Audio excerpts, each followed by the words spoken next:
ایسا نہ ہو بھٹکتا پھرے ازدحام میں، محشر سے پہلے شفاء محشر تلاش کر۔ جس پر رسول اور علی ساتھ ساتھ ہیں، وہ عرش و عروج، وہ منبر تلاش کر آخری دو مصرے آپ کی شاداب سماعتوں کی نظر گھر تک یاد رکھیں گے۔ کملی سیاہ رات میں آئے گی کیا نظر، پھر اپنی شاداب سماعتوں کو متوجہ کریں۔ کملی سیاہ رات میں آئے گی کیا نظر، جس میں ہے 5 نور وہ چادر۔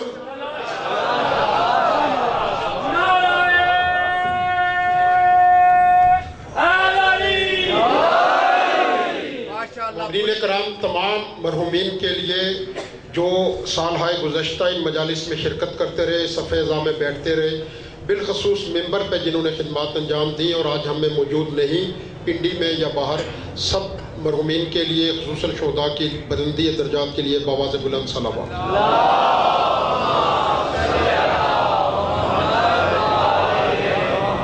آخر تک بڑی محبت اور بلبلے کے ساتھ نعرہ تکبیر، نعرہ رسالت، دونوں ہاتھ بلند کر کے خیبر شکن نعرہ حیدر، حسینیت، یزیدیت، لبیک یا حسین، لبیک یا حسین، لبیک یا حسین، لبیک یا حسین۔ بی پاک کی خدمت میں ہدیہ صلوات۔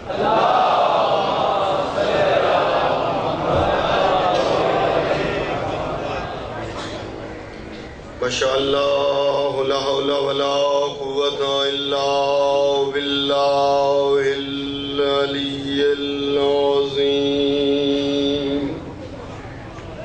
اعوذ باللہ من الشیطان الرجیم، بسم اللہ الرحمن الرحیم۔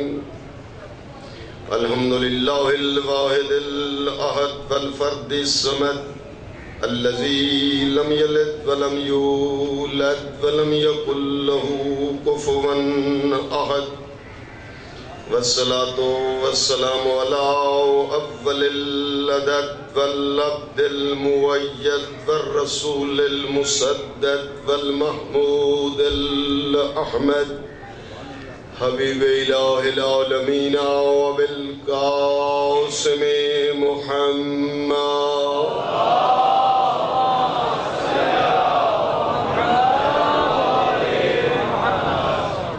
وآله الطيبين الطاهرين الغر الميامين المعصومين، ولعنة الله على أعدائهم من الآن إلى قيام يوم الدين۔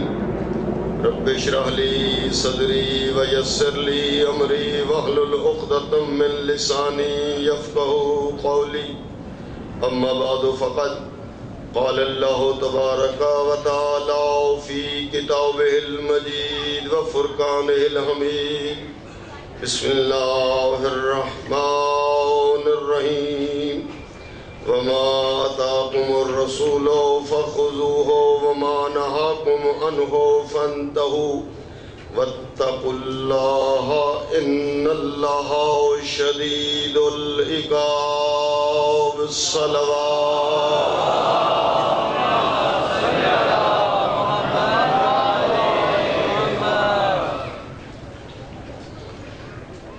میرے محترم مکرم سامعین گرامی، سادات گرام وغیر سادات ذوی الاحترام، اطاعت رسول کے عنوان سے عشرہ محرم الحرام 1436 کی آج 5ویں مجلس اس مرکزی جگہ حیدری چوک راولپنڈی، اور گفتگو بڑھتے یہاں پہنچی کہ اللہ کا رسول جس طرح اللہ کی طرف سے معین ہوتا ہے، اس طرح اللہ کے رسول کا وصی بھی اللہ کی طرف سے معین ہوتا ہے۔ کیوں؟ اس لیے کہ امامت بھی عہدہ خدائی ہے، جس طرح نبوت عہدہ خدائی ہے۔ خدائی عہدے اور خدائی منصب کا انتخاب صرف اور صرف اللہ رب العزت کرتا ہے، ہاں اعلان اللہ کا رسول کرتا ہے۔ اور یہ بھی ابتدا سے، جب سے توحید کا علم بلند کیا میرے رسول نے اور اپنی رسالت کا اعلان کیا میرے رسول نے، وہاں اعلان امامت اور وصایت کا بھی اسی دن سے رسول نے کر دیا۔ اب منوانے کی منزل پہ بے شک آہستہ آہستہ منواتے گئے، لیکن جب سے دعوت ذوالعشیرہ میں توحید کا اعلان ہوا، اسی ہی دعوت میں رسالت کا اعلان ہوا، اور اسی ہی دعوت میں علی امیر کی ولایت کا اعلان ہوا۔ اس سلسلے میں جتنی کتابیں ہیں، تاریخ طبری ہے، عالم اسلام کی بہت عظیم تاریخ ہے، اور اکثر حوالہ جات دنیا اسی کے کوڈ بھی کرتی ہے اور اسے معتبر بھی سمجھتی ہے۔ اور اس کے بعد تاریخ کامل ہے، وہ بھی عالم اسلام کی تاریخ ہے۔ ان سب نے لکھا کہ رسول اکرم نے دعوت ذوالعشیرہ میں حضرت امیر سے فرمایا، یا علی ذرا دعوت کا انتظام کرو اور میں نے پیغام پہنچانا ہے۔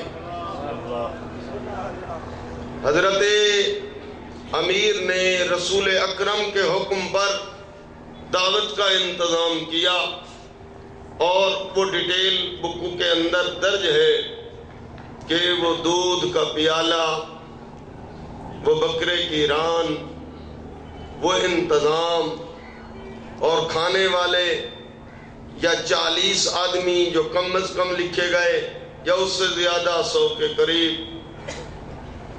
جب افراد زیادہ اور انتظام کھانے کا کم، کچھ لوگ سمجھ رہے تھے یہ کہاں پورا ہوگا، لیکن رسول اکرم نے فرمایا، اسے یا علی ایک رومال کے نیچے ڈھک دو اور بسم اللہ، اللہ کا نام لے کر نیاز کھلانا شروع کر دو۔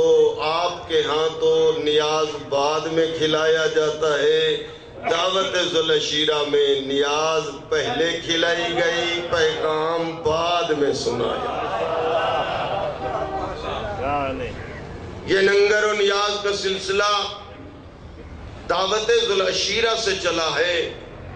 ہاں البتہ پہلے دن نیاز کھا کر رسول اکرم کھڑے ہوئے، اعلان کرنا چاہتے ہیں، لیکن اس دن اعلان نہ کر سکے، اور ابو لہب نے بیچ میں رکاوٹ ایجاد کی اور پیغمبر کی طرف جادوگر ہونے کی نسبت دی، اور پھر لوگ جو ہے منتشر ہو گئے۔ حضرت امیر سے فرمایا دوسرے دن پھر انتظام کرو، حضرت امیر نے دوسرے دن پھر انتظام کیا۔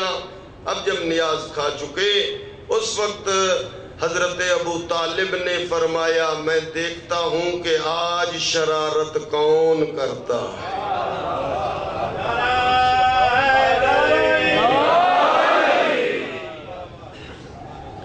پاک پیغمبر صلی اللہ علیہ وآلہ وسلم کھڑے ہوئے اور اپنی تقریر کا آغاز فرمایا، اور دیکھ کر فرمایا، میں وہ پیغام تمہارے لیے لے کر آیا ہوں کہ ان جملوں سے بڑھ کر بہتر پیغام کائنات میں ہو ہی نہیں سکتا، اور جو بھی اس کی تصدیق کرے گا اور اگر تم اس پر ایمان لے آؤ، دنیا میں بھی اور آخرت میں تمہیں کامیابی نصیب ہوگی۔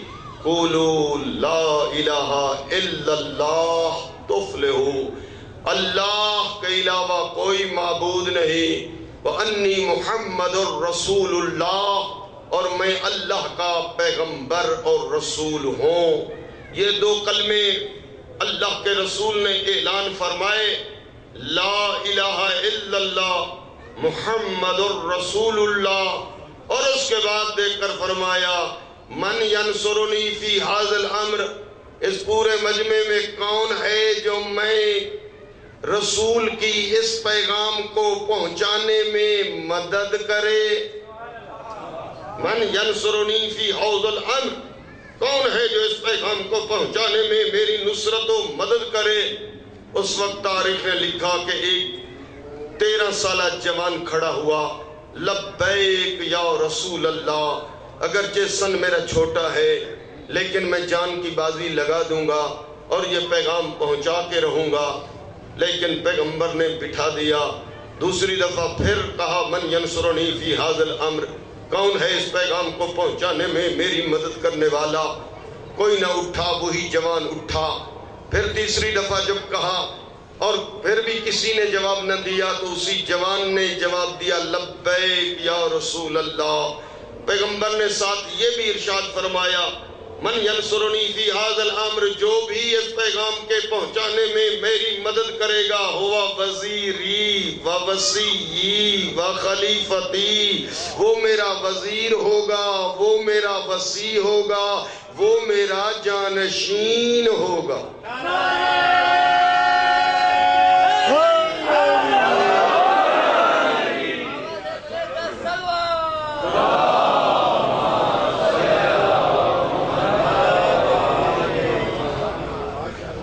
پیغمبر نے یہ اعلان توحید کا بھی کیا، رسالت کا اعلان بھی کیا، اور ساتھ توحید اور رسالت کے پہنچانے والے مددگار کی وصایت و ولایت و خلافت و امامت کا بھی اعلان کیا۔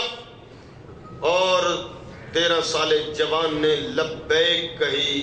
اس وقت سرکار ختمی مرتبت نے یہ اعلان کیا کہ یا علی انت وزیری و وصی و خلیفتی، یا علی تو میرا وزیر ہے، تو میرا وصی ہے، اور تو ہی میرا جانشین خلیفہ بلا فصل ہے۔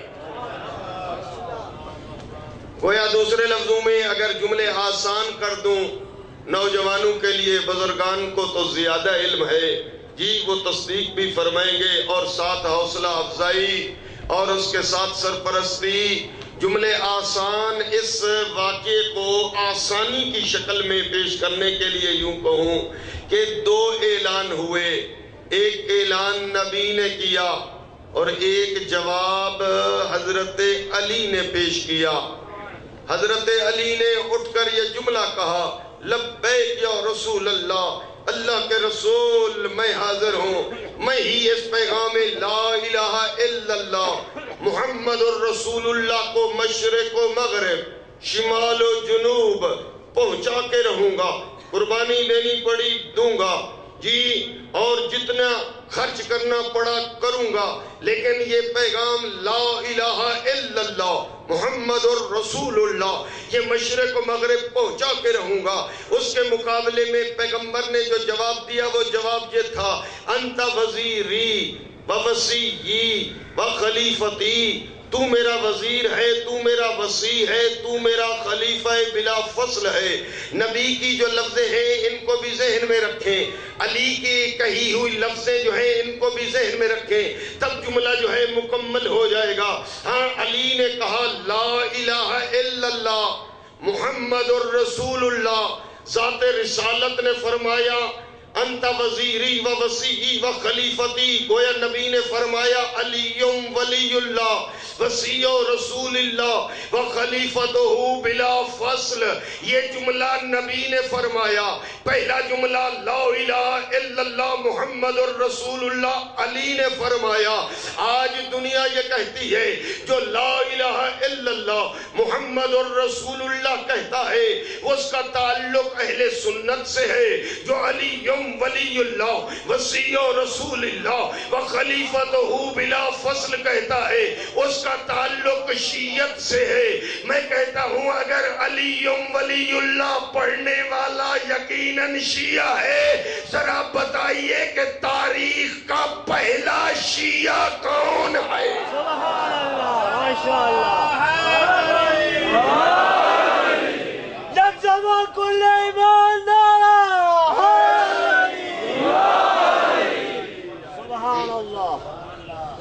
متوجہ نہ کر سکا. میں متوجہ یہ کرنا چاہتا تھا محبت سے، مناظرے تو مجھے نہیں آتے، لیکن میں متوجہ کرنا چاہتا ہوں تاریخ کی روشنی میں ان ساری کتابوں نے یہ جملے لکھے. تو پھر آئیں ذرا نتیجہ لے لیں کہ جس جملے کو لا الہ الا اللہ محمد الرسول اللہ کو علی امیر نے کہا، علی ولی اللہ وصی رسول اللہ والے جملے کو ہاں اس انداز میں نبی نے ادا کیا.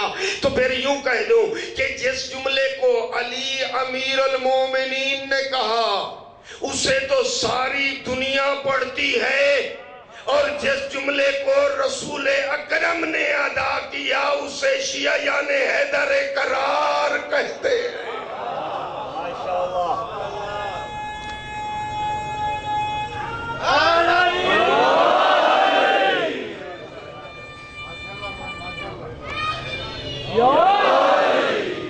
ممکن ہے سوال و جواب کی دنیا ہے، آزادی ہے، لیکن ہر ایک کو حق ہے بے شک اظہار کرے. ہر کوئی ادب کے دائرے میں، دلائل کی روشنی میں، قرآن کی آیات کے سائے میں ہر کسی کو حق ہے بے شک یہ احترام ملحوظ خاطر رکھتے ہوئے.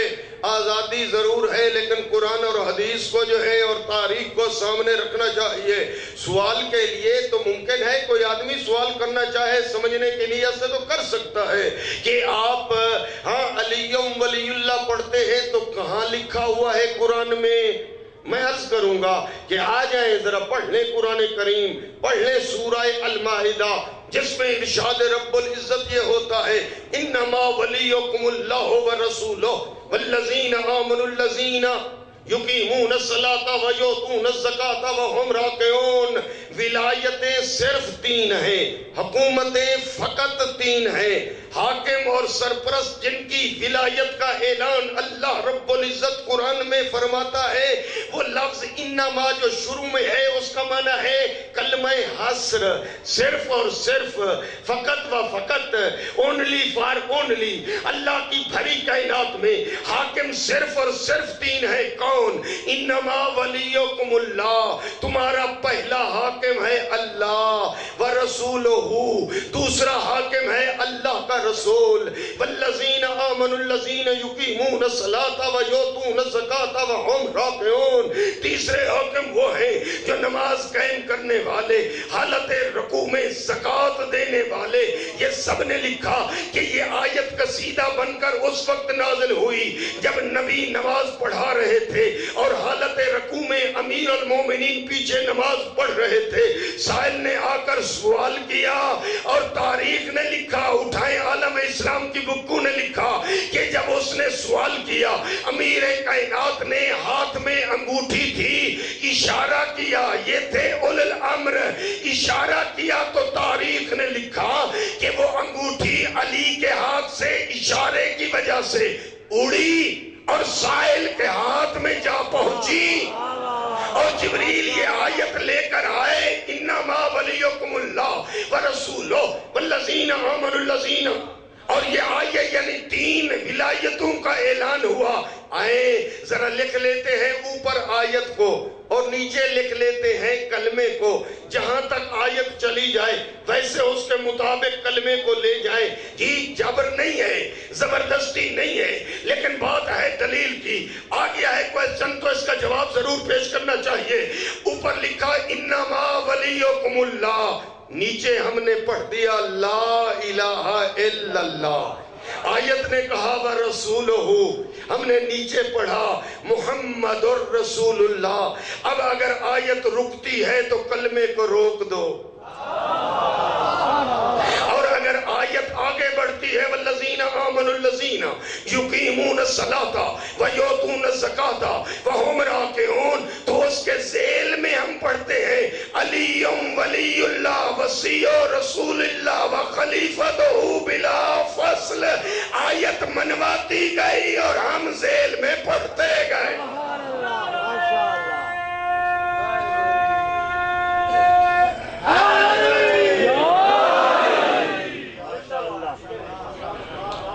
دعوت ذوالعشیرہ عرض کیا کہ رسول اکرم نے کیا دیا، وما اتاکم الرسول، رسول نے کیا دیا دعوت ذوالعشیرہ میں؟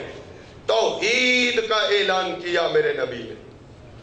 دعوت ذوالعشیرہ میں ذات رسالت نے کیا دیا؟ رسالت کا اعلان فرمایا، اور بس نہیں، علی امیر کی ولایت و حکومت کا اعلان کیا۔ اور یہی وجہ ہے کہ تاریخ نے لکھا کہ جس وقت علی کی ولایت کا اعلان کر دیا، علی کی ولایت یعنی علی کی حکومت، بعد از مصطفیٰ حکومت علی، یہی وجہ ہے کہ جب علی کی ولایت و حکومت و امامت کا اعلان ہو گیا، اس وقت موجود مجمع یہ کہنے لگا حضرت ابو طالب سے کہ پھر اپنے بیٹے کی اطاعت کر۔ کیوں؟ اس لیے کہ تیرا بیٹا اب حاکم بن گیا۔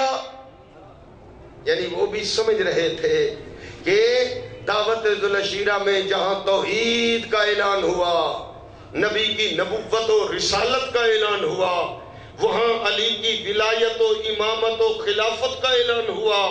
اور یہی وجہ ہے کہ دو وعدے ہو گئے۔ میں جملے کو آگے بڑھا دیتا ہوں۔ ایک وعدہ رسول نے کیا، ایک وعدہ اس 13 سالے جوان نے کیا۔ رسول نے جو وعدہ کیا تھا کہ میرا وہ وزیر ہے، وصی ہے اور خلیفہ ہے، جانشین ہے، یہ نبی کا وعدہ تھا۔ اور 13 سالے جوان نے وعدہ یہ کیا تھا کہ جان کی بازی لگا دوں گا اور اس پیغام لا الہ الا اللہ، توحید، محمد الرسول اللہ، رسالت کو میں پہنچا کے رہوں گا۔ اب اگر وقت جتنا اجازت دیتا ہے، تاریخ کے اوراق میں پیش کرتا جاؤں گا، ایک ایک ورق الٹتا جاؤں گا، اور سامنے آپ اسٹڈی کرتے ہوئے آگے بڑھتے جائیں گے کہ آیا اس 13 سالے جوان نے جو وعدہ کیا تھا وہ نبھایا یا نہیں۔ جو وعدہ اس نے کیا تھا ذات رسالت سے کہ جان کی بازی لگا دوں گا، آج میرا قول بھی ہے، وعدہ بھی ہے اللہ کے حضور میں، یہ لا الہ الا اللہ پہ حرف آیا تو جان قربان کر دوں گا، محمد الرسول اللہ پہ حرف آیا تو جان قربان کر دوں گا، اور اس پیغام کو پہنچا کے رہوں گا۔ آئیے ذرا اس 13 سالے جوان نے وہ وعدہ پورا کیا؟ نہیں کیا۔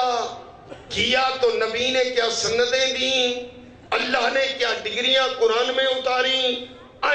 یہی وجہ ہے ایک ایک جملہ جو ہے میں تاریخ کا پڑھتے ہوئے آگے بڑھا دیتا ہوں تاکہ آپ کے اذہان جو ہے وہ تو پہلے سے ہسٹری سے مطلع ہے، لیکن وہ چیز ریپیٹ ہو کر آپ کے سامنے آ جائے۔ تاریخ یہ کہتی ہے کہ اس دعوت ذوالعشیرہ جو کہ علن اعلان تھا، اس سے پہلے 3 سال خفیہ پہلے تبلیغ ہو چکی تھی۔ اس کے بعد علن اعلان جب اعلان ہوا، اس وقت نبی پر مصیبتیں ٹوٹ پڑیں اور لوگ مخالف ہو گئے۔ کل تک مخالف نہ تھے، میں کہتا ہوں 40 سال نبی موجود تھے، نبی کی ذات کے مخالف نہ تھے، امانتیں رکھتے تھے تو نبی کے پاس، امین کہتے تھے تو نبی اعظم کو، جی، اور میں کہتا ہوں کہ صادق کا لفظ انہوں نے کہا ہے تو وہ بھی ذات رسالت کے لیے۔ جب دیکھتے کہ مصطفیٰ آ رہے ہیں، کہتے وہ دیکھو آمین آ رہا ہے، وہ دیکھو صادق آ رہے ہیں، یعنی امین بھی کہتے تھے، جی، صادق بھی مانتے تھے، لیکن جب توحید کا علم بلند کیا میرے نبی نے، اب لفظیں بدل گئی۔ اب امین و صادق دل میں مانتے تھے لیکن زبان پہ کہتے تھے جادوگر، کہتے تھے کہ یہ سحر کر رہے ہیں، دوسرے لفظوں میں یا بعض نے لفظ مجنون کہا۔ اب لفظیں بدل گئی۔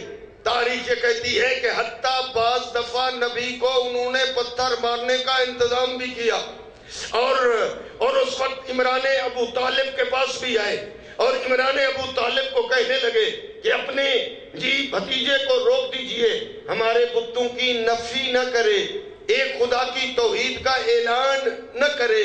لیکن پاک پیغمبر نے فرمایا یہ پیغام، ابو طالب نے کہا پیغمبر یہ اعلان کر کے رہیں گے، لیکن انہوں نے اس کے مقابلے میں بچوں کا گروہ تیار کیا جو نبی کو پتھر بھی مارتے ہیں اور دیوانہ اور مجنون بھی کہتے ہیں، اور بڑا سوچا کہ اگر بڑے پتھر ماریں گے ابو طالب مقابلے میں آ جائیں گے، ہاشمیوں کو ساتھ کر لیں گے، اگر بچے ہوں گے تو کہیں گے یہ بچے ہیں۔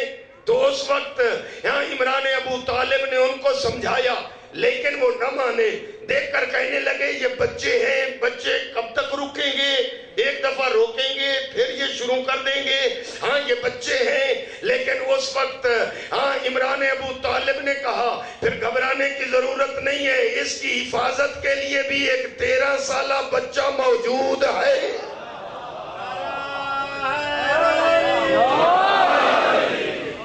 اب وہ جب بچے رسول کو اذیت کرنے کے لیے, پتھر مارنے کے لیے, دیوانہ کہنے کے لیے, مجنون کہنے کے لیے باہر نکلے, تو جس نے دعوت ذوالعشیرہ میں وعدہ کیا تھا وہ 13 سالہ جوان بھی باہر آیا, اور اس نے بھی اس انداز میں کہ ہاتھوں میں پتھر تو نہیں لیے لیکن کھجور کی گٹھلیاں جو ہے وہ ہاتھوں میں لیں, لیکن یہ تھا اسداللہ شیر خدا, اس کے ہاتھ سے نکلی ہوئی گٹھلی کام پتھر کا کیا. اب جس کو وہ گٹھلی پتھر کی شکل میں لگی اس نے فرار کیا, اور جس نے نبی کو دیوانہ, مجنون اور برے لفظ کہے تو اس شیر خدا اور جس نے وعدہ کیا تھا ان گستاخوں کو پکڑا اور ہوا میں اچھالنا شروع کیا. ایک جو ہے اوپر جا رہا ہے تو دوسرا آ رہا ہے, دوسرا گستاخ جا رہا ہے تو تیسرا باغی آ رہا ہے. اب کسی کا بازو ٹوٹا, کسی کی آنکھ پھوڑی گئی. اب وہ سب عمران ابو طالب کے پاس آئے, دیکھیں اپنے بیٹے علی کی یہ حالت کہ ہمارے بچوں کو زخمی کر دیا. فرمایا یہ بچوں کا معاملہ ہے, میں کیا کروں؟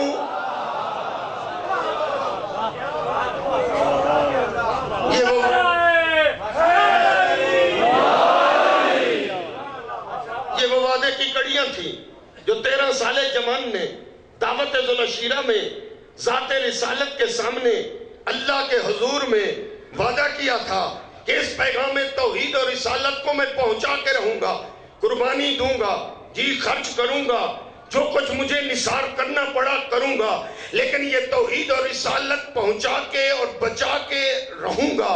نتیجہ کیا ہوا کہ پاک پیغمبر کے متعلق مکے میں منصوبے شروع ہو گئے, اور وہ آخری منصوبہ قتل رسالت کا بھی تیار ہو گیا کہ شب ہجرت جو ہے وہ ذات رسالت جیسے بستر پہ سوئے ہوئے ہوں, ان کو قتل کر دیا جائے. اور منصوبہ آخری شکل میں حتمی جب ہو چکا, اس وقت پیغمبر پر بھی وحی آ گئی اور وہ آیتیں بھی آ گئی کہ یہ بھی مکر کرتے ہیں اور اللہ بھی ایک تجویز کرتا ہے. اور اس وقت اللہ کے رسول نے فرمایا کوئی ہے جو آج میرے بستر پہ سوئے؟ تاریخ آپ کے سامنے ہے, میں پوری تاریخ یا واقعہ تو پیش نہیں کر سکتا, وقت کے دامن میں گنجائش نہیں. ہاں البتہ ایک ایک واقعے سے ایک ایک جملہ ضرور لوں گا. تاریخ کہتی ہے نبی نے جب یہ اعلان کیا جب کوئی ہے میرے بستر پہ سونے والا, تو مجمع پہ سناٹا چھا گیا. تاریخ کہتی ہے وہ اٹھا جو اٹھا کرتا تھا, جس نے وعدہ کیا لبیک یا رسول اللہ, ان کی بازی لگا دوں گا, آپ کے بستر پہ سو جاؤں گا. مجھے صرف اتنا ارشاد فرما دیں کہ میرے سونے سے یا رسول اللہ آپ کی جان بچ جائے گی. پیغمبر نے فرمایا ہاں یا علی آپ کے سونے سے میری جان بچ جائے گی. بڑھ کر علی نے سجدہ شکر کیا کہ میرے سونے سے, میرے قتل ہونے سے رسول کی ذات بچ جائے. تو علی خوش ہوئے. میں کہتا ہوں ہاں بعض دفعہ دنیا متوجہ نہیں ہوتی, کم از کم ایک جملے کی طرف تو توجہ ہو ہی جانی چاہیے کہ حضرت ابراہیم و اسماعیل کا وہ پورا قصہ قرآنی پڑھ ڈالیے کہ حضرت اسماعیل نے موت کا سنا تو کہا صبر کروں گا. قرآن ہے ذرا پڑھ لو. حضرت ابراہیم نے کہا بیٹا میں نے دیکھا ہے کہ آپ کو قربان کر رہا ہوں, تو دیکھ کر کہا یا ابتے افعل ما تؤمر, جو آپ کو حکم ہوا کر ڈالے. ستجدنی انشاءاللہ من الصابرین, انشاءاللہ آپ مجھے صابرین میں سے پائیں گے. اسماعیل نبی ہے, نبی زادہ ہے, باپ بھی نبی خود بھی نبی. سنا موت کا تو فرماتے ہیں میں صبر کروں گا. علی نے موت کا سنا تو سجدہ شکر کیا. کم از کم اتنا تو فرق ذہن میں ہو جانا چاہیے کہ علی موت کو سنتے ہیں تو شکر, اور ابراہیم موت کو سنتے ہیں تو صبر. صبر ہوتا ہے مصیبت پہ اور شکر ہوتا ہے نعمت پہ. یعنی ابراہیم موت کو مصیبت سمجھتے ہیں، علی موت کو مصیبت نہیں نعمت سمجھتے ہیں، اور یہی تو جملہ کہتے ہیں علی کو پرواہ نہیں ہے موت میرے اوپر ہے یا میں موت کے اوپر جاؤں، میں تو موت سے ایسے کھیلتا ہوں جس طرح ایک شیر خار بچہ ماں کی چھاتی سے۔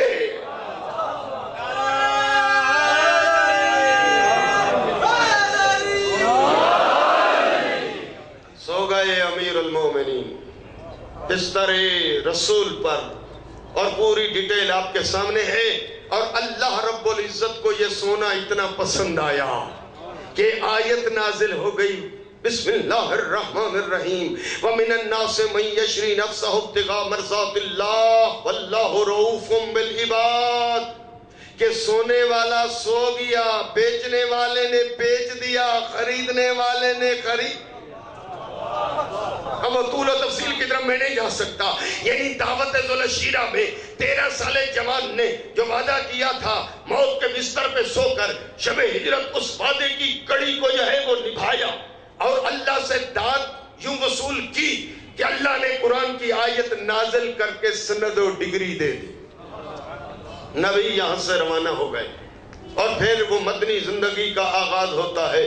مکی زندگی اختتام کو پہنچی، مدنی زندگی ہجرت کے بعد شروع ہو گئی، اور پھر شاید آخر والے میرے دوست یہ سمجھ رہے ہوں کہ مکے میں تو نبی کو تکلیفیں دی جا رہی تھیں، پتھر مارے جا رہے تھے، دیوانہ اور مجنون کہا جا رہا تھا، اوجھڑیاں ڈالی جا رہی تھیں، راستے میں کانٹے بچھائے جا رہے تھے، قتل کے منصوبے بن چکے تھے۔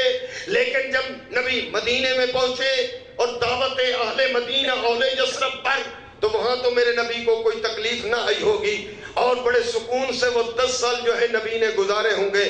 نہیں میرے دوستو، مکہ کے کفار نے نبی کا تعاقب کیا، اور وہاں سے مکے سے لشکر تیار کیا، اور 1 سال کے بعد پھر مدینے پہ جا کر حملہ کر دیا، اور پہلی جنگ جو پیش آئی وہ آپ کے ذہن میں ہے۔ وہاں سے ایک جملہ پیش کر دیتا ہوں کہ 13 سال نے وہ وعدہ پورا کیا یا نہیں۔ تاریخ یہ کہتی ہے پہلی جنگ پیش آ گئی جس کا نام ہے جنگ بدر، اور یہ بدر کے مقام پہ جنگ ہوئی، اور اس کی کیفیت یہ تھی کہ ادھر مسلمان جو تھے وہ 313 تھے، اور ادھر جو لشکر کفار مکہ کا آیا تھا وہ 1000 کے ساتھ آیا تھا۔ یہ نہتے تھے، ہاتھ خالی تھے، تازہ ہجرت کر کے مختلف گاؤں اور دیہاتوں سے اکٹھے ہوئے تھے رسول پر ایمان لا کر، لیکن ایک تو خود سب کچھ اپنا ادھر اپنے شہر چھوڑ کر آئے تھے، پھر اسلحہ بھی نہیں ہے، نہ ان کے پاس تلوار ہے، نہ ان کے پاس زرہ ہے، نہ ان کے پاس سواریاں ہیں، 313 تو ہیں، پر چند ایک کے علاوہ سب نہتے ہیں۔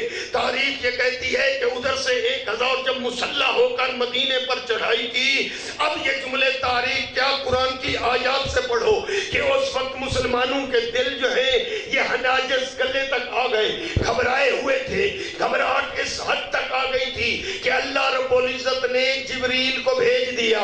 جبریل نے آ کر پاک پیغمبر کی خدمت میں عرض کی کہ مالک الملک اللہ فرماتا ہے گھبرائے نہیں، ان سے کہہ دو اگر مدد کی ضرورت پڑی تو میں ملائکہ بھیج دوں گا۔ اور یہ پہلی اور آخری جنگ تھی جس میں خصوصی طور پر ملائک جو ہے وہ نازل ہوئے، اور انہوں نے آ کر وہ مدد کی۔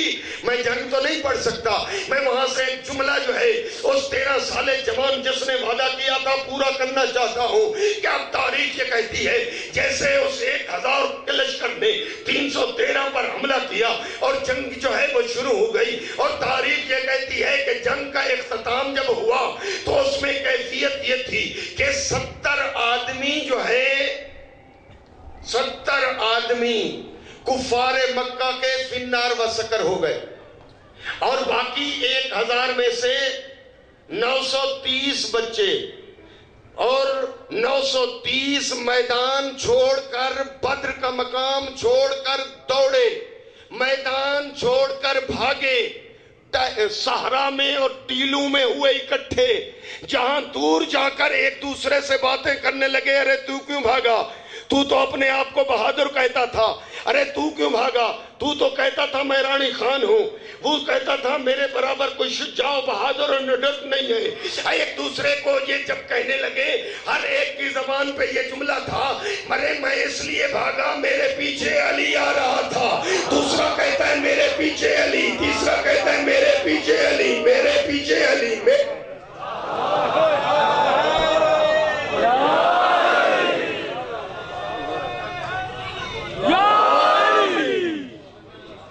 تاریخ نے جملہ لکھا، جو ملائکہ آئے تھے مدد کے لیے، علی کی صورت اللہ کو اتنا پسند تھی، ان سب کی شکل علی والی تھی۔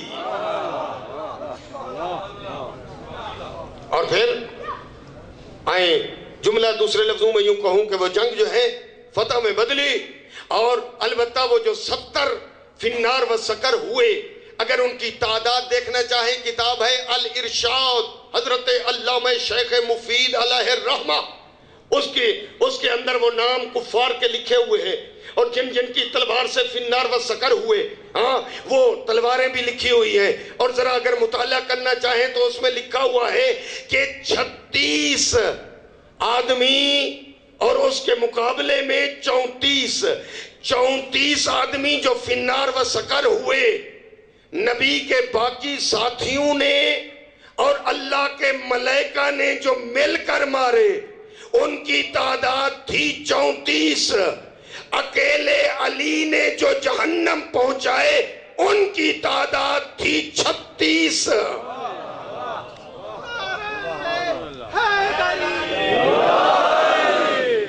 وہ جنگ جو ہے فتح میں بدلی۔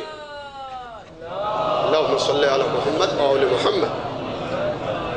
مجھے جنگیں پیش نہیں کرنی، میں پہلے کہہ چکا، اس قدر ٹائم ہی نہیں ہوتا کہ 1 گھنٹے میں ایک ہی جنگ پڑھی جا سکتی ہے، اس لیے میں کوئی جنگ نہیں پڑھ سکتا۔ میں تو تاریخ کے اوراق پلٹنا چاہتا ہوں، ایک ایک صفحہ پیش کرنا چاہتا ہوں کہ آئیے ذرا دیکھیں 13 سال جوان نے جو دعوت ذوالعشیرہ میں وعدہ کیا تھا، وہ وعدہ نبھایا یا نہیں؟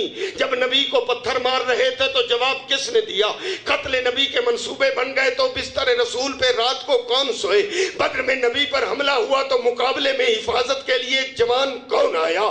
اور پھر 1 سال کے بعد پھر جب دوبارہ جنگ ہوتی ہے جس کا نام ہے جنگ احد، پیغمبر کو قتل کرنے کے لیے لشکر مکے سے تیار ہوا۔ اب وہ 1000 نہیں ہے، تاریخ نے لکھا 3000 کم از کم وہ لشکر تھا، ورنہ 5000 تک بھی عدد لکھا گیا۔ اور ادھر مسلمانوں کی تعداد 313 سے بڑھ کر 1000 ہو گئی۔ اب چند ایک نے کوئی یہ تلواریں بنا لی تھیں اور زریں اور خود جو ہے وہ بنا لیے تھے۔ اب جو حملہ ہوا جنگ احد، اور وہ جنگ احد پڑھ لیجئے، اب ڈیٹیل میں تو نہ جا سکا۔ ہاں وہ پہاڑ کے دامن میں لڑی گئی، جو پہلے تو مدینے سے باہر تھا وہ احد، اب شہر کے بیچ میں آ گیا ہے وہ جبل جہاں امیر حمزہ کی قبر مبارک بھی ہے۔ اور وہاں جب جنگ ہوتی ہے، ایک درہ ہے خالی، نبی کو خطرہ تھا کہیں اس درے سے حملہ نہ ہو جائے، نبی نے ایک دستہ معین کر دیا کہ اس جگہ تمہیں ٹھہرنا ہے، تمہارا فریضہ اور ڈیوٹی یہ ہے، اس جگہ حفاظت، ہمیں ہو فتح یا ہو شکست، تمہیں یہ درہ نہیں چھوڑنا۔ اس درے پہ متعین کیا، اور ادھر جو ہے جیسے احد کے مقام پہ کفار مکہ نے نبی کے ساتھیوں پہ حملہ کیا، تاریخ یہ کہتی ہے، پڑھ ڈالیے وہ احد کی پوری جنگ، نہ پڑھ سکا وہاں سے ایک جملہ لینا چاہتا ہوں کہ اس وقت پہلی ہی حملے میں مسلمانوں کو فتح ہوئی، اور کفار مکہ جو مکے سے آئے تھے دشمن رسول اور رسول کے فوج پہ حملہ، وہ میدان چھوڑ کر بھاگے۔ جب وہ میدان چھوڑ کر بھاگے، ادھر مسلمانوں کی حالت تاریخ نے لکھی کہ مال غنیمت جمع کرنے پہ ٹوٹ پڑے۔ اب جب یہ مال غنیمت کے جمع کرنے کی فکر میں لگ گئے، جو درے پہ متعین تھے انہوں نے درہ چھوڑ دیا۔ نبی نے منع کیا پر اس منع پہ نہ رکے اور درہ چھوڑ کے وہ بھی مال غنیمت۔ نتیجہ کیا ہوا؟ وہ بھاگا ہوا لشکر کفار مکہ کا پیچھے سے مڑتا پھرتا اور وہاں سے گھومتا اسی درے سے آ کر حملہ کیا۔ جو چند آدمی بچ گئے تھے ان کو قتل کیا، اوپر سے ہوا حملہ۔ اب یہ ادھر مصروف تھے جم آوری میں۔ نتیجہ کیا ہوا کہ پہلے وہ جا رہے تھے، اب تاریخ ہے، میں تو نہیں پڑھ سکتا پوری ڈیٹیل، جی کتابیں بھری پڑی ہیں، جس مسلک کے مورخ کی بکیں آپ اٹھا لیں ہسٹری کی، تو اس کے اندر لکھا ہے کہ پہلے وہ جا رہے تھے، اب یہ جا رہے تھے۔ قرآن نے بھی اس کی منظر کشی کی ہے کہ جب جھوڑے جا رہے تھے رسول بلاتے تھے اور پیچھے مڑ کے دیکھتے نہ تھے، جانے والے جا رہے تھے اور جو چند لڑنے والے لڑ رہے تھے۔ تاریخ کہتی ہے کہ میدان میں نبی پر زخم لگے، نبی ایک گڑھے میں گر گئے، اور اس وقت تلوار چل رہی تھی جس نے دعوت ذوالعشیرہ میں وعدہ کیا تھا۔ اس کی تلوار کبھی برستی تھی میمنہ پہ، کبھی جا نکلتی تھی میسرہ پہ۔ قلب لشکر کو اڑا رہے تھے وہ جوان علی ابن ابی طالب، اور اس وقت دیکھا کہ نبی ایک گڑھے میں گر گئے، پڑے اس گڑھے کے قریب، اور شیطان نے آواز بلند کر دی تھی، قد قتل محمد، محمد قتل ہو گئے۔ اور جو بچ گئے انہوں نے کہا جب نبی قتل ہو گئے تو اب وہ بھی جانے لگے۔ اس وقت جس نے وعدہ کیا تھا نبی کو ہاتھوں پہ بلند کیا اور دیکھ کر فرمایا ھذا محمد الرسول اللہ، یہ ذات رسالت موجود زندہ ہے، اور ایک محفوظ جگہ پہ بٹھایا ہے نبی کو، طواف کیا ہے علی نے نبی کا، دائیں طرف سے حملہ ہوتا ہے تو جواب دیتا ہے علی، سامنے سے یلغار ہوتی ہے تو دفاع کرتا ہے علی، بائیں طرف سے حملہ ہوتا ہے تو اس کا جواب دیتا ہے علی۔ ہاں ہم حفاظت نبی بھی کر رہے ہیں، میدان میں بھی لڑ رہے ہیں، لڑتے لڑتے نبی کی حفاظت کرتے کرتے علی کی تلوار ٹوٹ گئی، میدان احد ہے اور تلوار ٹوٹی علی کی۔ آسمان کی طرف دیکھا، میرے اللہ اگر اپنے حبیب کو بچانا ہے تو تلوار بھیج۔ ارشاد رب العزت ہوا، جبریل جی رب جلیل، یہ جنت میں جو تلوار رکھی ہے، تو پوچھا کرتا تھا یہ جنت اور تلوار یہ تو جوڑی نہیں ہے، یہ آج کے دن کے لیے رکھی تھی۔ بڑھ کر جنت سے تلوار اٹھا اور جا کر احد کی دھرتی پہ اپنے استاد علی ولی مرشد کے ہاتھ میں دے۔ تلوار جبریل نے اٹھائی اور آ کر احد کی جنگ میں اپنے استاد علی کے ہاتھ میں دی، تھی 1 گز کی، جب آئی ہے امیر کے ہاتھ میں ہو گئی ہے 7 گز کی۔ اب میمنہ پہ برستی ہے، میسرہ پہ چمکتی ہے، قلب لشکر کو اڑاتی ہے۔ تلوار اس طرح ہو رہی تھی، علی کی جنگ کا جواب مقابلہ دشمن میں یوں ہو رہا تھا، دھڑ جو ہیں وہ گر رہے تھے، سر جو ہیں وہ اڑ رہے تھے، پنڈی والے تو چپ کر کے سن رہے ہیں۔ جبریل تلوار دے کر واپس بھی جا رہا تھا، مڑ مڑ کے اپنے استاد کی جنگ بھی دیکھ رہا تھا۔ جبریل چپ نہ رہ سکا، وہاں سے قصیدہ شروع کیا، دیکھ کر کہتا ہے شاہ مرداں شیر یزداں قوت پروردگار، لا فتح الا علی، لا سیف الا ذوالفقار۔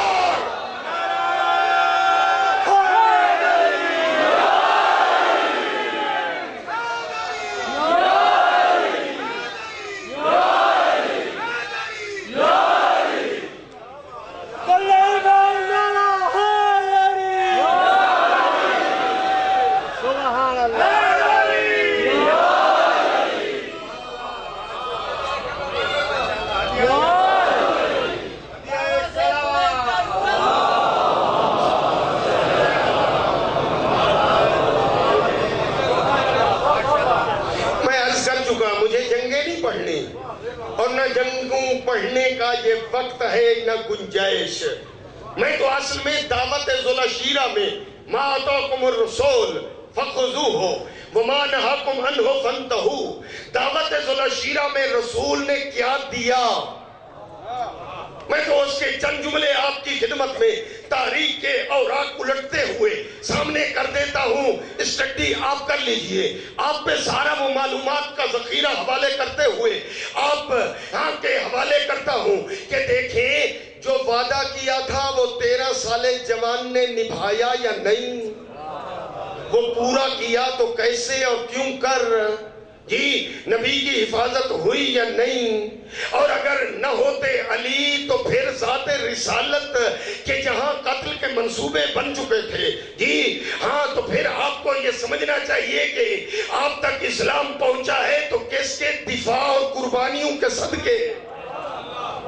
اب اب میں ایک ایک منزل پڑھوں تو ٹائم زیادہ خرچ ہو جائے گا، وقت اجازت نہیں دیتا کہ میں ایک ایک جملہ پیش کروں، ہاں لیکن ایک جملہ پیش کر دیتا ہوں ایک ایک ثانیے کا، اور میں بالکل کھلی کتاب آپ کے سامنے پیش کرتا ہوں کہ اس جنگ میں حفاظت کی ہے تو علی نے۔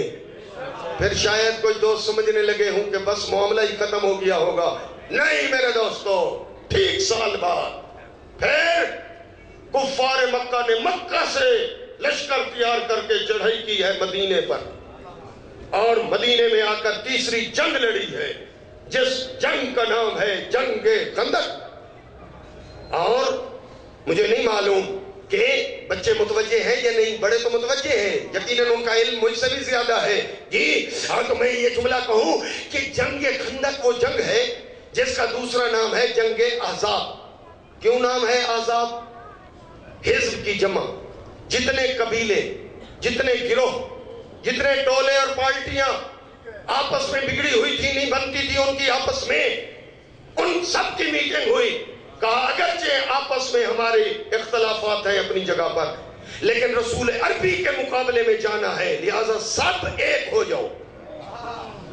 کفار کے ٹوٹلی سب گروہ رسول عربی کے مقابلے میں ایک ہو گئے، اور کفار ٹوٹلی سب ایک، شہر مکہ کے ہوں یا دیہات کے ہوں، جی یہودی ہوں یا میں کہتا ہوں منافق یا کفار جو بھی تھے مکے میں میرے رسول کے دشمن، وہ سب ایک ہو کر نبی کے مقابلے میں آئے، اس لیے اس کا نام ہے احزاب۔ خندق اس لیے کہ نبی تک جب خبر پہنچی کہ لشکر جرار مدینے پہ حملہ کرنے والا ہے، نبی نے اپنے پیاروں سے مشورہ بھی کیا، اور بلا کر مشورہ یہ طے پایا، کچھ نے کہا مدینے سے باہر جا کر لڑے، کچھ نے کہا نہیں شہر کی بھی حفاظت ہونی چاہیے، اور دو طرف سے جو ہے پہاڑی ہے بلکہ تین طرف سے، اور سامنے خالی ہے، یہاں سے خندق کھود لی جائے۔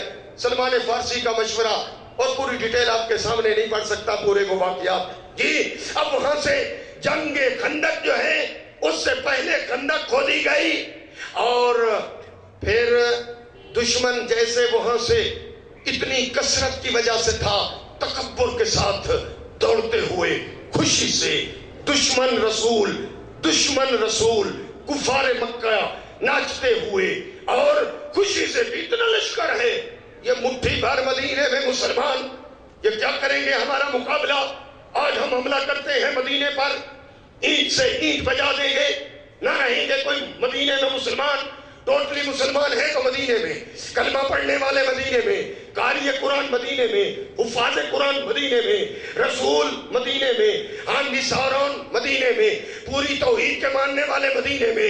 آج مدینے پہ حملہ اور ختمہ ہو جائے گا، اور فیصلہ کن نتیجے کے لیے، جنگ کے لیے سب گروہ جب آئے، اب سامنے آ کر دیکھا کہ یہاں تو خندق کھدی پڑی ہے بہت کھلی چوڑی، اب رک گئے۔ اب جب رکے تو دیکھ کر کہنے لگے یہ کس نے مشورہ دیا؟ کسی نے کہا ایران میں ایسے ہوتا ہے، یہ شاید سلمان کا مشورہ ہے۔ یہ پوری ڈیٹیل اس کے سامنے۔ عمر ابن عبد ود دشمن رسول، عمر ابن عبد ود تلفظ جی، وہ آگے بڑھا اپنے چند ساتھیوں کے ساتھ، اور اس نے خندق کا جائزہ لیا۔ پوری خندق کا جب جائزہ لے چکا، اس نے دیکھا کہ ایک جگہ سے خندق کچھ تنگ ہے، اب اس نے گھوڑے پہ سوار ہو کر گھوڑے کو بہت پیچھے لے گیا اور جولان دیا گھوڑے کو دوڑاتے ہوئے، جیسے اس خندق کے قریب آیا جولان دیا تو گھوڑا جو ہے خندق کے اندر آ گیا، جہاں پر نبی اور نبی کے پیارے موجود تھے۔ اب اس نے آ کر للکارا، حل میں مبارز یا محمد، اے محمد کوئی جوان ہے تو مقابلے میں بھیج۔ اب یہ کیفیت آپ اندازہ کر لیں، مجھے جنگ نہیں پڑھنی اور وقت کے دامن میں اس قدر گنجائش نہیں رہی جی۔ اب کیفیت یہ ہے کہ اندر جی نبی رسول کا دشمن عمر بن عبد ود کفار مکہ کی نمائندگی کرتے ہوئے اندر آ کے للکار رہا ہے، کوئی آئے تو مقابلے میں آئے۔ کسی نے جواب نہ دیا، دوسری دفعہ بولا حل میں مبارز یا محمد، کوئی مقابلے میں ہے تو بھیج دو۔ تاریخ یہ کہتی ہے ادھر مجمع پہ سناٹا چھا گیا، سر پہ گویا پرندے بیٹھ گئے، کوئی جواب دینے والا نہیں جی۔ تاریخ یہ کہتی ہے کہ جس نے وعدہ کیا تھا وہ اٹھا، لبیک یا رسول اللہ، مجھے اجازت دے۔ نبی نے بٹھا دیا۔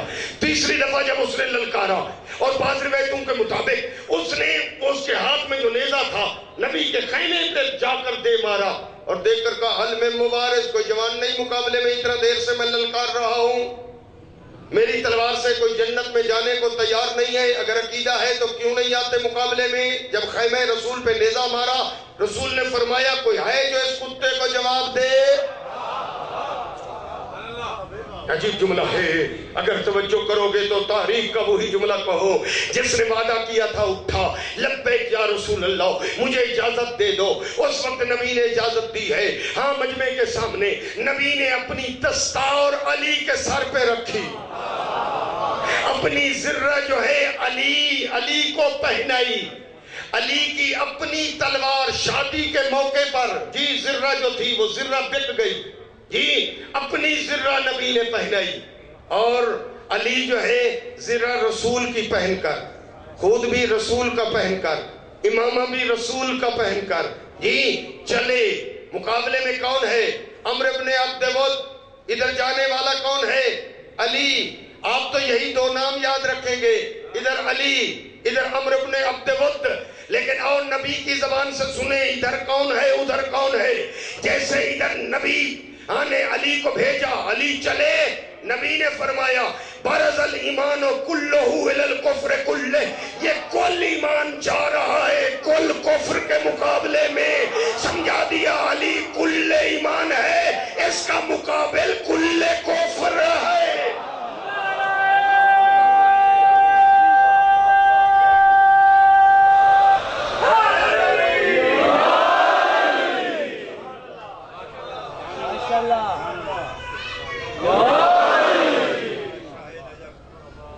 اب میں عرض کر چکا کہ ٹائم کے دامن میں اس قدر گنجائش نہیں، لیکن ایک جملہ عرض کر دیتا ہوں کہ ادھر سے علی گئے عمرو بن عبد ود کے مقابلے میں، اور عمرو بن عبد ود کو للکارا، اور دیکھ کر کہا کہ یا کلمہ پڑھ لے یا واپس پلٹ جاؤ، نہیں تو پھر سمجھ لے کہ میں وہ ہوں جس کا نام حیدر ہے۔ جی، اور پھر امیر المومنین نے جب حملہ کیا ہے، اور اس سے پہلے علی سے پہلے کہا میں آغاز نہیں کرتا، ہاں اس وقت عمر نے حملہ کیا تو علی نے اس کے حملے کو روکا، اور پھر جب علی نے حملہ کیا فرمایا سنبھلنا، میرا وار قہر جلی بن کے آ رہا ہے۔ علی کا حملہ ہونا تھا، اور عمر بن عبد ود فی النار و سکر ہوا، طول و تفصیل نہیں۔ اب اس وقت علی عمر بن عبد ود کا سر ہاتھ میں لے کر، ادھر ایک ہاتھ میں تلوار ہے، دوسرے ہاتھ میں دشمن رسول عمر بن عبد ود کا سر ہے، ادھر سامنے دشمن ہے۔ اب رسول کے پاس سر لے کر، ہاتھ میں تلوار لے کر، معاف کر دینا، علی کچھ اس انداز میں دشمنوں کو دکھانے کے لیے چلے کہ علی ڈرا نہیں، اگر کوئی اور عمر بن عبد ود ہے تو آ جائے، علی میدان میں ہے۔ علی یوں چلے تو کچھ کہنے والوں نے کہا دیکھو دیکھو علی کیسے تکبر سے چل رہے ہیں، ہاں تو نبی نے فرمایا یہ چلنا اللہ کو پسند آ رہا ہے، ہاں علی دشمن کو دکھا رہا ہے۔ میں کہتا ہوں یا علی تیری اپنی قسمت، کچھ وہ ہیں جن کو تیری تلوار مار رہی ہے، کچھ وہ ہیں جن کو تیری رفتار مار رہی ہے۔ بڑھے علی، اور عمر کا سر جو ہے پھینکا، نبی نے بڑھ کر سینے سے لگایا اور فرمایا یا علی ضربت علی فی یوم الخندق افضل من عبادت ثقلین، علی کی ایک ضربت ثقلین کی عبادت سے بڑھ گئی۔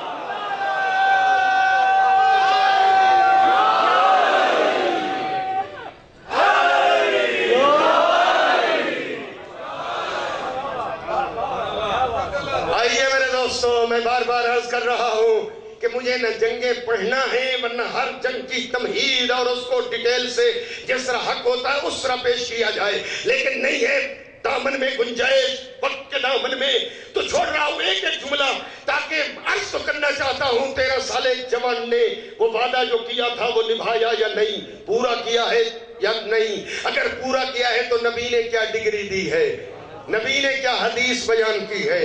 اور شاید آپ سمجھنے لگے ہوں کہ بس بات ختم ہو گئی ہوگی، اختلاف دنیا کا میرے رسول سے ختم ہو گیا ہوگا، اب کسی نے رسول پہ حملہ نہ کیا ہوگا۔ نہ میرے دوستو، اس کے بعد تو بڑی جنگیں ہیں، لیکن ایک جملہ کہہ دیتا ہوں، وہ جنگ خیبر بھی پیش آ گئی اور 39 دن یہ حملہ جاری رہا، جو جاتے تھے وہ سالم اور کامل واپس آتے تھے۔ اب نبی کو کہنا پڑا لَأُوتِيَنَّ الرَّایَةَ پڑھو، لَأُوتِيَنَّ الرَّایَةَ غَدًا رَجُلًا کَرَّارًا غَیْرَ فَرَارٍ، کل علم میں محمد اس کو دوں گا جو مرد ہوگا، کَرَّارًا بڑھ بڑھ کر حملے کرنے والا ہوگا، غَیْرَ فَرَارٍ بھاگنے والا نہیں، بھگانے والا ہوگا۔ یحب اللہ ورسولہ، اللہ کا رسول اس سے محبت کرتا ہے اور وہ اللہ کے رسول سے محبت کرتا ہے۔ لا یرجع حتی یفتح اللہ علی یدہ، وہ اس وقت واپس آئے گا جب جنگ کو فتح میں بدلے گا۔ خیبر شکن نعرہ ہے۔ اب پھر وہی بات ہے، چھوڑ دیئے وہاں سے ایک جملہ التماس سے دعا تقریر اختتام کے قریب جا پہنچی۔ ہاں جملہ یہ ہے کہ جب 40واں دن تھا اور نبی نے جو اعلان کیا تھا شام کو، رات بھر دنیا انتظار کرتی رہی کہ شاید کل علم ہمیں ملے۔ اس سلسلے میں روایات ہیں، کتنی شخصیتوں کے قول درج ہیں کہ ہمیں 2 راتیں نیند نہیں آئی۔ ایک اس رات جس رات ستارے نے اترنا تھا، ایک اس رات بھی نیند نہ آئی جب صبح علم ملنا تھا۔ میں کہتا ہوں نہ کرو، ایسا تو نہیں ہونا چاہیے کہ مرشد علم لینے کی انتظار میں رات بھر نیند نہ کرے اور مریدوں کا علم دیکھنے سے نکاح ٹوٹ جائے۔ علم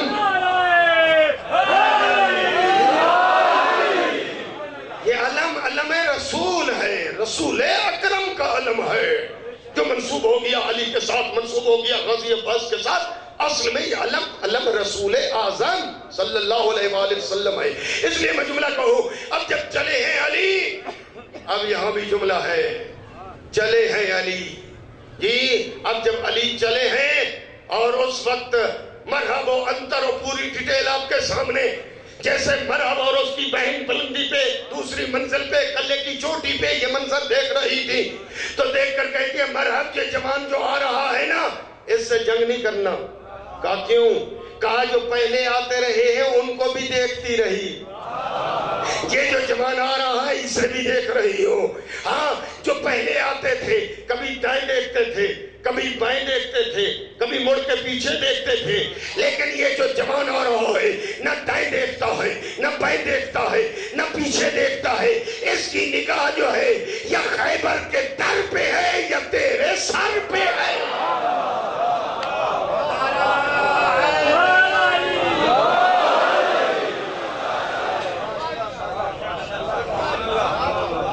ڈگریاں ملی، وہ حدیثیں پڑھیں، رہ گیا مضمون، لیکن وہاں سے ایک جملہ پھر نتیجے کے طور پہ عرض کر دو کہ ذرا آئیے کہ اس دعوت ذوالشیرہ میں 2 وعدے ہوئے، ایک وعدہ علی نے کیا، ایک وعدہ نبی نے کیا۔ علی نے وہ وعدہ نبھایا، پورا کیا، ہر جنگ میں قربانی پیش کی، جان کی بازی لگا دی۔ اب ذرا دیکھیں کہ نبی نے جو وعدہ کیا تھا وہ بھی پورا کیا یا نہیں۔ یہی وجہ ہے کہ آخری حج ہے اور واپس آ رہے، حکمہ پہنچا میرا رسول، جو وعدہ تو نے کیا تھا اس وعدے کو آج خم غدیر میں پورا کر دے۔ ان لم تفعل، اگر یہ کام نہ کیا فما بلغت رسالت ادا ہی نہ ہوئی۔ اس وقت اس وعدے کو نبھانے کے لیے ہم بازو بلند کر کے کہا من کنت مولا ہو فہذا علی مولا ہو، سنو جس کا میں مولا اس کا علی مولا۔ علی ہر کسی کا مولا نہیں، علی اس کا مولا جس کا محمد مولا۔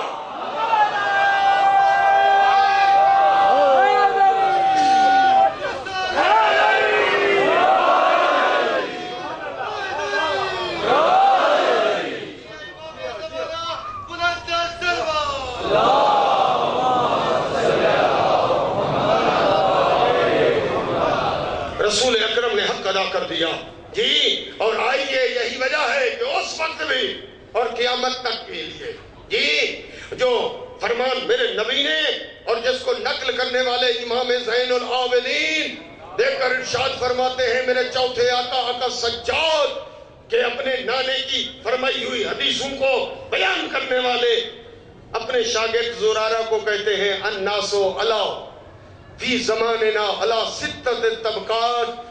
زرارہ یہ چلتے پھرتے لوگ بازاروں میں ہوں یا دیہاتوں میں، سڑکوں میں یا گھروں پہ، آج جہاں بھی ہوں یہ 6 قسم کے جانور ہیں. عجیب جملہ ہے، لیکن نتیجہ پہلے نہیں نکالنا جب تک حدیث آخر تک نہ پہنچ جائے.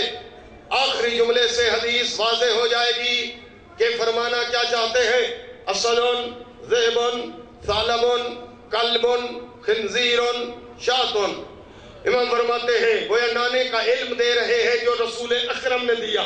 دیکھ کر فرمایا زرارہ کچھ لوگ جنگلی شیر بن چکے ہیں، اگر پردے ہٹ جائیں ان کی اصلی باطنی شکل دیکھنے میں آ جائے تمہیں تو وہ انسان سے بدل چکے ہیں جنگلی درندہ شیر.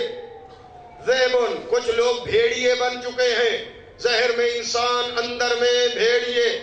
ثعلبن، کچھ لوگ ظاہر میں انسان اندر باطنی شکل ذئب. ثعلب لومڑی.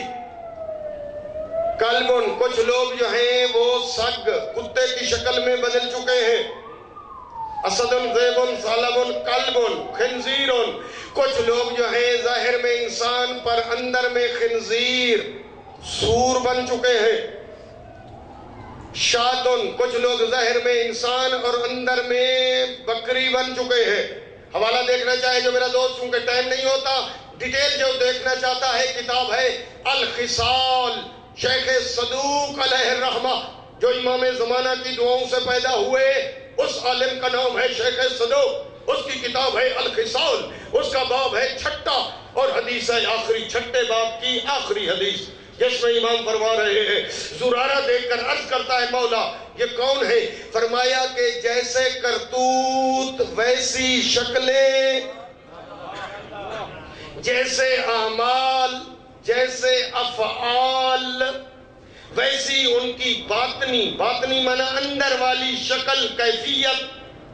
مولا وہ کیسے؟ امام دیکھ کر فرماتے ہیں اما الاسد فملوک الدنیا یحب کل واحد ان یغلب ولا یغلب.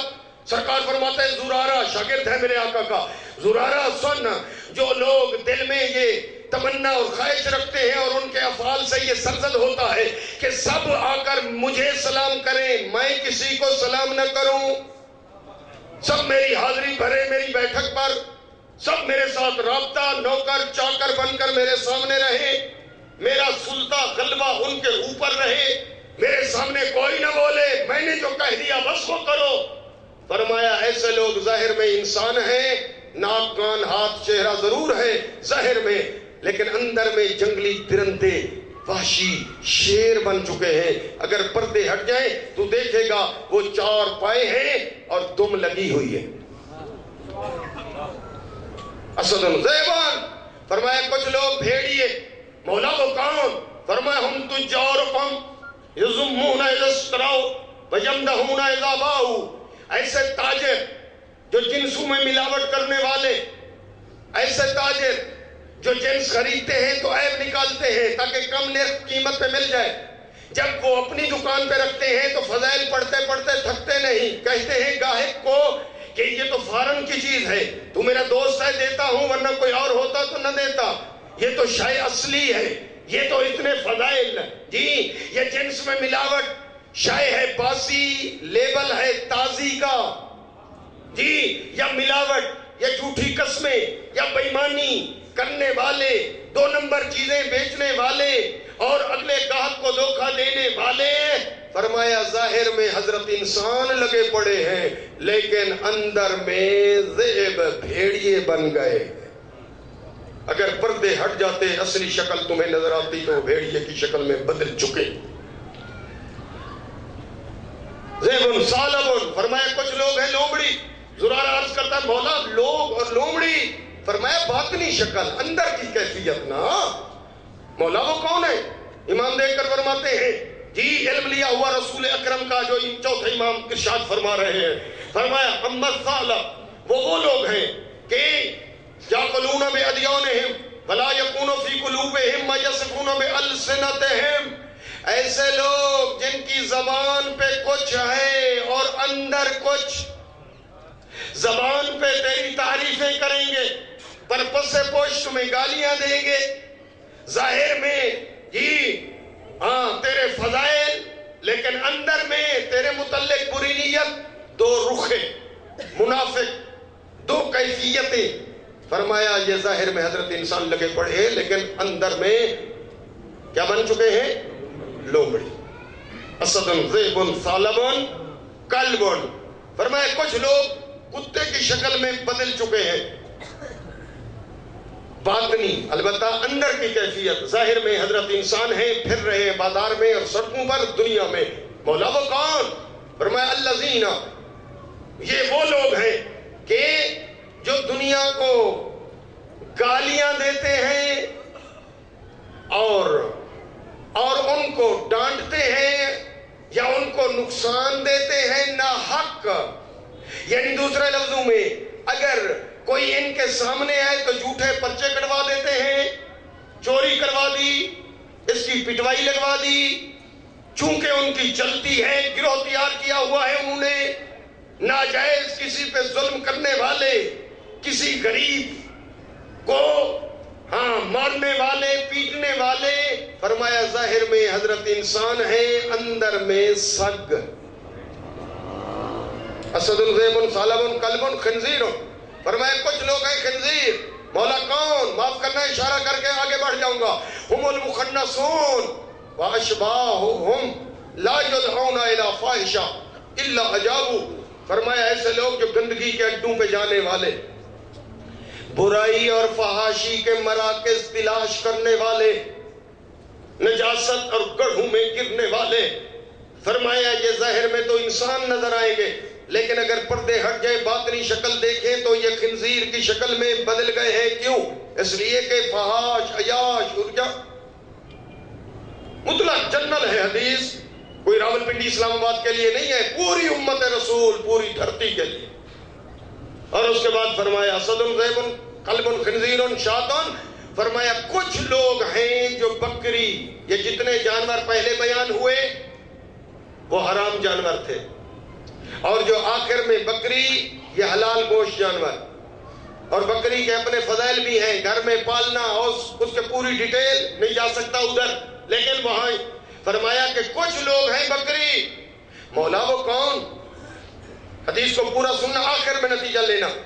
تو دیکھ کر زرارہ نے پوچھا تو امام نے فرمایا اما الشاۃ. فرمایا بکری وہ لوگ ہیں ہم المؤمنون، یہ بکری بیچارے مومن ہیں. مولا یہ بکری مومن یہ کیسے؟ اب یہ ذرا حدیث کو کامل توجہ سے آخری نتیجہ رزلٹ. فرمایا ہم المؤمنون. مولا وہ کیسے؟ فرمایا بکری مظلوم جانور ہے، تو جز و شعورہم یقل لحومہم، اس کو ذبح کیا جاتا ہے، اس کو لٹکا کے چھیلا جاتا ہے، اس کی ہڈیاں توڑی جاتی ہے، گوشت کے ٹکڑے کر دیے جاتے ہیں. فرمایا یہ بیچارہ مومن بھی بکری کی طرح مظلوم ہے، مظلوم. امام نے دلیل پیش کی. فرمایا زرارہ اب تو بتا کیف تصنع الشاۃ بین اسد و ذئب و ثعلب و کلب و خنزیر و شاۃ. یہ بیچاری بکری یعنی مومن، یہ بکری جائے تو کہاں؟ چاروں طرف جانوروں نے گھیرا ہوا ہو، کہیں سے شیر حملہ کرنا چاہتا ہو، کہیں سے خنزیر حملہ کرنا چاہتا ہو، کہیں سے بھیڑیا اس میں حملہ کرنا چاہتا ہو. بیچاری بکری یعنی مومن ہو، بیچ میں تنہا اکیلا درندے کرے ہم.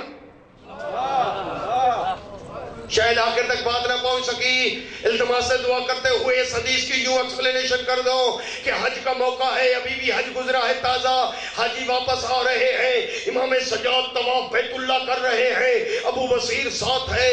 ابو بصیر کہاں چلے گئے؟ عرض کرتا ہے مولا رش تھا اس لیے پیچھے رہ گیا تھا، اب آ گیا ہوں طواف مکمل کر کے. چونکہ حاجی زیادہ تھے، بھیڑ تھا، اجتحام تھا حاجیوں کا. امام فرماتے ہیں ابو بصیر حاجی تو تھوڑے ہیں. پتہ نہیں متوجہ ہے میرے دوست یا نہ؟ امام فرماتے ہیں ابو بصیر حاجی تو کم تھوڑے ہیں. عرض کرتا ہے مولا ذرا دیکھو تو صحیح یہ حاجی ہی حاجی. فرمایا ادھر ہو. ابو بصیر آگے آیا. امام نے اس کی آنکھوں پہ ہاتھ پھیرا. آپ سنتے ہیں 2 انگلیوں کے درمیان. پر صاحب بہار علامہ باقر مجلسی نے لکھا کہ امام نے اس کے آنکھوں پہ ایسے ہاتھ پھیرا. ہاتھ پھرنے کے بعد فرمایا ابو بصیر اب دیکھ. اب ابو بصیر نے جو آنکھیں کھولی کیا دیکھا؟ طواف کرنے والا جو رش حاجیوں کا سمجھ رہا تھا وہ حاجی تو دانا دانا کئی کئی تنہا بہت تھوڑے حاجی. باقی ریچھ بندر شیر بھیڑیے جانور جنگل. امام فرماتے ہیں جیسے کرتوت ہوں گے جیسے افعال ہوں گے جیسے اعمال ہوں گے جیسی حرکتیں ہوں گی ویسی شکلیں ہوں گی. پتہ نہیں میں سمجھا سکا یا نہ. کربلا کے میدان میں جو امام کے مقابلے میں آئے ہوئے تھے ظاہر میں وہ بندے تھے اندر میں وہ درندے تھے.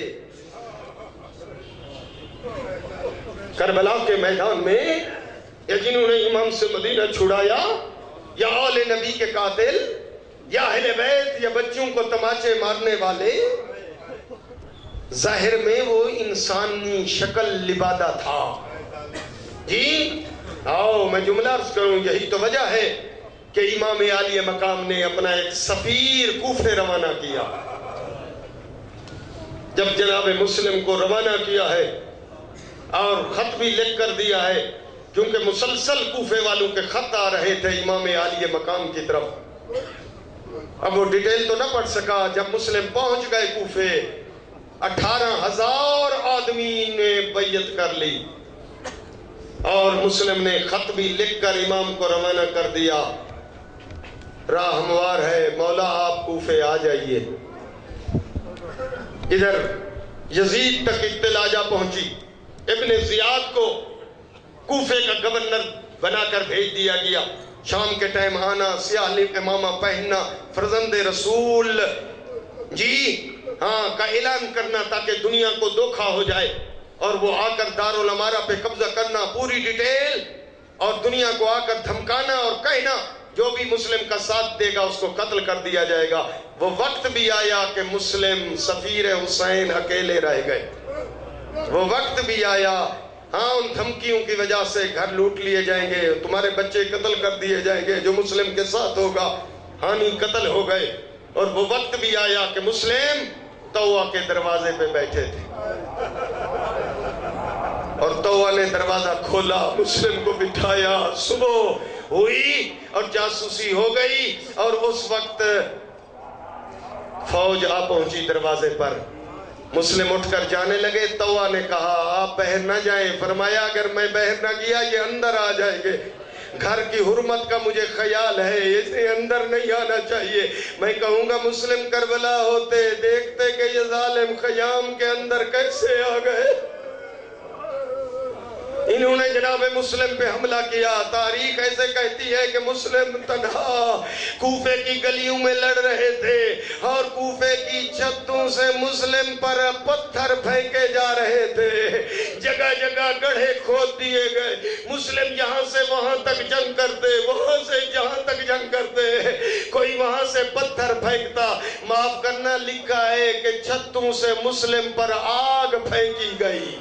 مسلم کبھی رخ کرتے مکے کا کبھی مدینے کی طرف کہتے ہے میرے عباس ہوتے ہے میرے ساتھ اکبر ہوتے. وہ فوج ختم ہو گئی اور فوج منگوا لی گئی.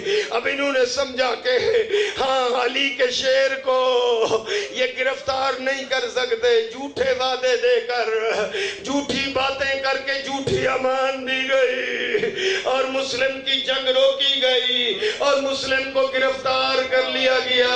میں کیسے پڑھوں؟ زخمی ہے مسلم. مسلم کو جب گرفتار کر کے ہاتھ باندھ کے اس وقت لے گئے ہیں ابن زیاد کے پاس اور کہتے ہیں مسلم ابن زیاد کو رئیس کو سلام کر. دیکھ کر کہتا ہے مالی امیرن سوى الحسین. حسین کے علاوہ میرا کوئی امیر نہیں ہے. اس وقت امام نے جملہ سنا. فرمایا مسلم تو نے دشمن کے دربار میں مجھے امیر کہا. مسلم کہا جائے گا، مجھے غریب حسین کہا۔ وعددارو مسلم کے قتل کا حکم ابن زیاد نے دیا، اب میں زیادہ تو نہ پڑھ سکا، اس وقت دارالمارا کی چھت پر لے گئے، مسلم کے آنکھوں میں آنسو دے کے پوچھا مسلم روتا کیوں ہے؟ کہا روتا اس لیے ہوں کہ امام کو خط لکھ چکا ہو، امام کوفے آ رہے ہوں گے، ان کے ساتھ رسول کی بیٹیاں ہوں گی، اور ادھر حالات بدل گئے ہیں۔ عزادارو دارالمارا کی تیسری منزل پہ جیسے مسلم کو لے کر پہنچے، ہاتھ بندھے ہوئے ہیں، زخمی ہے مسلم، خون بہ رہا ہے، سر پہ بھی زخم ہے، وہ بازو سے بھی خون جاری، ادھر امام کے بھی ڈیرے لگے ہوئے ایک منزل پر، امام اٹھتے بھی ہیں اور بیٹھتے بھی ہیں۔ روتا دیکھا عباس نے، بڑھ کر عرض کیا مولا خیر تو ہے، روتے کیوں ہے؟ فرمایا عباس جو میں دیکھ رہا ہوں تو برداشت نہیں کر سکے گا، تیرے اندر جلال ہے۔ عرض کیا آقا میں برداشت کروں گا۔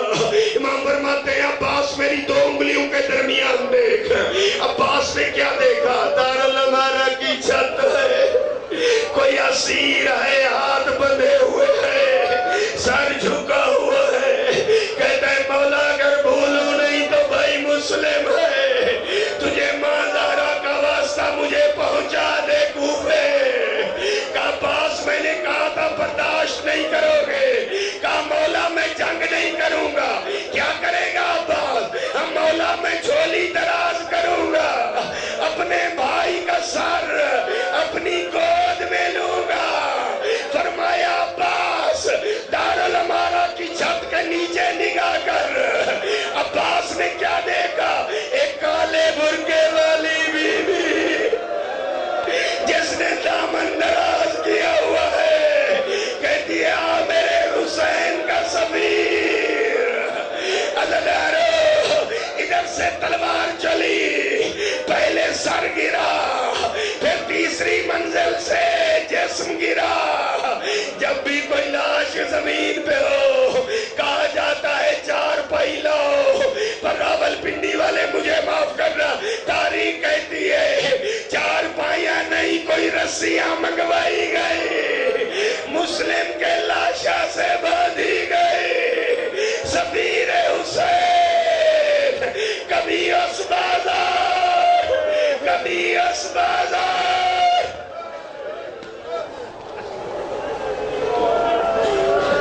یا اللہ اس مجلس کو مقبول فرما، حاضرین کی دعائیں مستجاب فرما، بیماروں کو شفائے کلی عنایت فرما، نبی آل نبی کا واسطہ بے اولادوں کو صاحب اولاد کر دے، ملک میں امن قائم فرما، با اللہ عزاداروں کی حفاظت فرما، امام کا جلد ظہور فرما، بحق نبی و آلہ برحمتک یا ارحم الراحمین۔